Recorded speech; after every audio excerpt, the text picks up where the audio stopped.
every penny. If Bosh does leave Miami, please, where does that leave LeBron in the decision-making process? Get your money.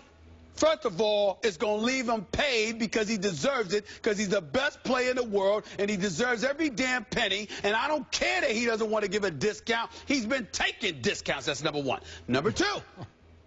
He's in a very influential position. LeBron James, Chris Bosh leaves. LeBron James goes, in my opinion, and he takes a shot at Melo. And it comes down to New York and Miami. That's my personal belief. I understand what everybody's reporting. I'm not poo-pooing that. I understand that the Lakers are a viable option, you know, and they seem to be number 2 on everybody's list. They are not number 2 on mine because I don't find them to be practical. Chicago is not number 2 on my list because I don't find them to be practical because they're both scenarios call for Melo to struggle just as much as he purportedly would in New York, not to mention taking a significant pay cut. I don't see Melo doing that.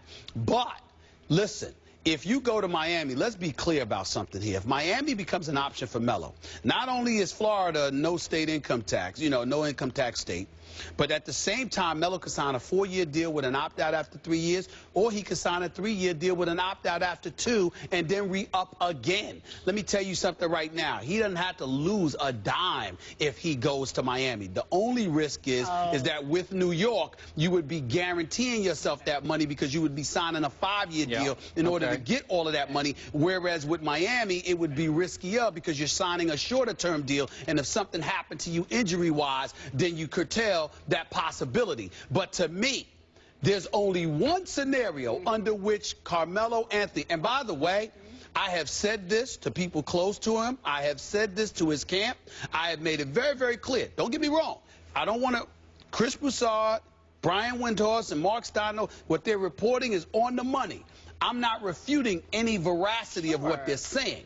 I am just saying to you that I have told folks close to Melo, I don't believe a damn word they're saying about Chicago and Los Angeles. I'm telling you right now, it is my belief that Bosh, if he leaves for Houston, the delay in all of this is because if he leaves, LeBron is going to go and try to get him to South Beach. That is my personal belief based on the people that I have spoken to over the last several months. I know that what's being reported is accurate because that's what they're saying to everybody. I'm just saying, I told them to their face, I don't believe them. It's about New York or Miami.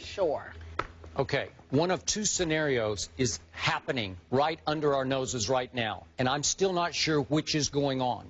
But either Chris Bosh is actually holding LeBron hostage. That's effectively what you're saying is, if they're all waiting on what Chris Bosh is going to do, then LeBron's future dangles by the thread from which he's attached to Chris Bosh, right? Because if he has no control over what Chris Bosh decides, if LeBron is actually thinking all along, I'm going back to Miami, I'm just going to stay in Miami, I want to go through the motions of this, I like all the attention, but I really want to go back with my guy D-Wade, and CB's coming back, Chris Bosh is coming back, and we're going to retool with McRoberts and Danny Granger, and we're going to be okay. If that's going on, then they're just waiting for Chris Bosh to decide between money or lowball contract to stay in Miami, right? I have to believe there's a master plan in place, a bigger master plan via Pat Riley and LeBron James, 2 of the smartest people in the sport of professional basketball. Neither does anything on a whim, neither is knee-jerk. They have to have had a master plan by which they knew from the start that Chris Bosh was going to get a max deal to go to Houston. And their master plan all along, from the start, months back, was Carmelo. That this was known, this was completely under the radar, it is unreported, but it has to be. That's the only way out of this. Because if it's not that plan, if Carmelo has already decided to stay with Phil in New York, that would mean that LeBron could be left hanging in Miami. He could be forced by default to take the Cleveland offer, right? Here's the deal. Whether it's a young Cleveland squad that obviously elevates exponentially with the arrival of a LeBron James, or a return to Miami with Bosh and the team intact, right? You haven't fallen off the map. You're still a contender. It's just that you're not the favorite. You see what I'm saying? So that's the scenario that's the worst case scenario LeBron is facing. Right. So with Bosh having Houston dangled in front of his face, understand that it's not like, oh my Lord, please get the hell out of here. I don't want to play with you any longer. It's that if Bosh stays, what you're saying is, well, what we were is who we'll be. Yeah. With the addition of McRoberts and Danny Granger, the bottom line is we're relatively the same team. Yeah, I would agree. And that's a decision that LeBron has to make. But the point about watching what Bosh does is because, again, it's the master plan. And the mistake that a guy like Rich Paul, see, Rich Paul, the guy that represents LeBron, everybody talk about, you know, this guy, he's LeBron's agent. Let me tell you something about Rich Paul. Smart as hell. Smart dude. Do not, it's a mistake to underestimate his level of intelligence. Hey, that whole crew is smart. The whole crew, Maverick, Randy, they're not dumb. No. Okay? And LeBron is nothing short of brilliant. The man does not make haphazard decisions. Yeah. He is all about business. Everything that is going on are scenarios they anticipated. They could sit there and talk until the cows come home, don't answer their phone, don't return text, or talk to whoever they want to, or be quiet one week, talk the next day. Get over it. Let me tell you something. They know what they're doing. Okay. And anyone who believes that LeBron is up in the wind and doesn't know whether he's coming or going, you do not know LeBron James. Every scenario that has unfolded is a scenario he saw coming. This is how smart this dude is. Okay. He knows exactly what he's doing, and so does Melo. Okay. Now, allow me to reiterate my position on LeBron and Cleveland that I said yesterday, and I feel more strongly than I did 24 hours ago about what I believe. I don't believe there's any way, shape, or form that LeBron James would choose to go back to the Cleveland Cavaliers as they are, unless there's some big deal in place that I have not foreseen here. I know there's been speculation about a Kevin Love deal, but that roster, and we're going to talk about this later in the show, as is, it's too young and too green for him to walk in there as is next year and say, yeah, I'm good with this. I don't like it for him, and I don't think he likes it for him, because suddenly he would be the lone superstar again. Okay. He would have to carry the whole show. Right. I don't think he would choose to do that, choose that kind of pressure. I somewhat disagree with you in this respect. He would have never wanted that before he was a champion. But now that he's a champion and a four-time league MVP, I am in no way saying that position is preferable towards being on a championship-ready squad.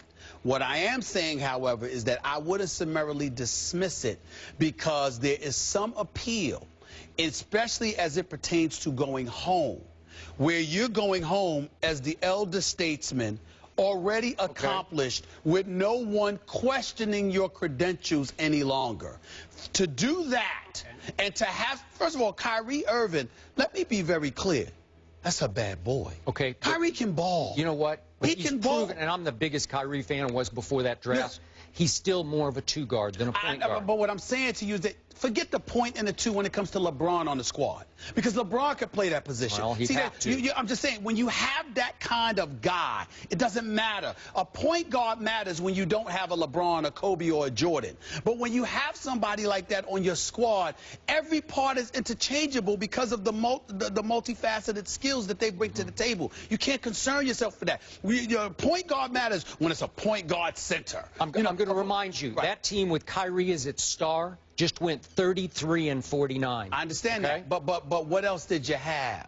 And that's what it comes down to. You got to remember, LeBron is a freak of nature. He causes matchup nightmares wherever you are. You're either too small for him, too weak for him, too slow for him. You can't match his athleticism. He brings a multitude of things to the table. Skip, you can't escape the fact that no matter how skilled you are, if you're just 6 feet, you're just 6 feet. You're limited. I watched Allen Iverson. I covered Allen Iverson for the first 10 years of his career. This dude was a scoring machine. He was unstoppable. He just came at you like a locomotive. But he was 6 feet, man. And Kyrie's about 6'2". So what I'm saying to you is that Allen Iverson was sensational. But then he ran into Kobe and Shaq. Yeah. What do you want him to do? Yeah. You know what I'm saying? What do you want him to do? It's not. At some point, it's not about that. It's physicality. So would the matters. freak of nature suddenly turn this Cleveland roster into a championship team? I believe that if LeBron James, and I'm not saying he's going to Cleveland, I believe that if LeBron James went to this Cleveland squad, tell me a team in the East that definitively is better than Cleveland. The Bulls with Derrick Rose. No, not at all. Yes. Not at all. You know why? Because Derrick Rose is your only scoring option. And that's the problem. Defensively, Chicago is an elite team with an elite coach. But offensively, it's still Derrick Rose. Offensively in Cleveland, first of all, Dion Waiters can score. You got LeBron. You've got Dion Kyrie. Waiters does not fit with Kyrie. I understand that. Okay. But what I'm saying to you, he would if LeBron was there. I don't know. That's where you're missing it. I don't know. Come on Make now. it work. To be with King James. Okay. Is what we're getting at. That's why he's King James. And speaking of King James, 4 years ago today, LeBron made the decision.